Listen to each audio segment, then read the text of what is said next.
Que faut-il entendre sous l'expression « mon identité sexuelle » ? On ne peut répondre à cette question sans prendre tout le recul nécessaire. On veut résoudre souvent les problèmes liés au sexe, mais on ne centre l'attention que sur lui. C'est une erreur de méthode. Pour comprendre le sexe, il faut se fixer d'abord sur la vie. L'identité du sexe est dans l'identité de la vie. Le fait que je sois un être vivant fait-il partie de mon identité ? C'est évident.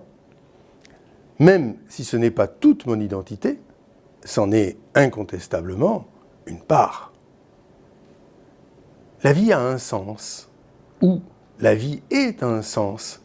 Et ce sens fait partie de notre être, de notre identité, qui est aussi de chercher un sens ultime. Un vivant est un être finalisé. Le but de la vie, c'est d'abord la vie même. Refuser ce but, c'est se suicider. Même les biologistes, positivistes ou agnostiques parlent de lutte pour la vie. Le vivant lutte pour vivre, pour survivre. Être, c'est un but pour l'être. Tout en lui est organisé pour se maintenir dans l'existence, pour se procurer les moyens de vivre, pour se défendre, pour se réparer, pour se reproduire aussi.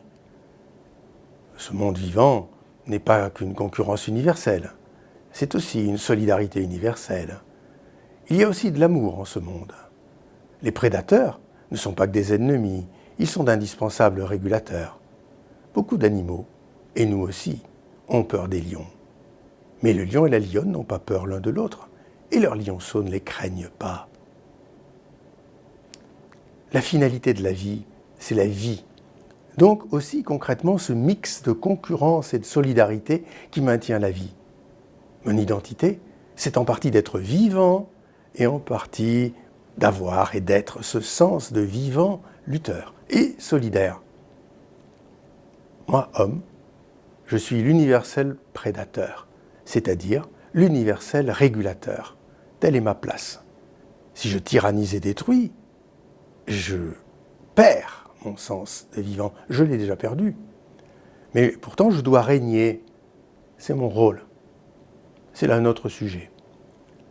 Je reviendrai dans ma prochaine pastille sur le sexe. Comptez-y.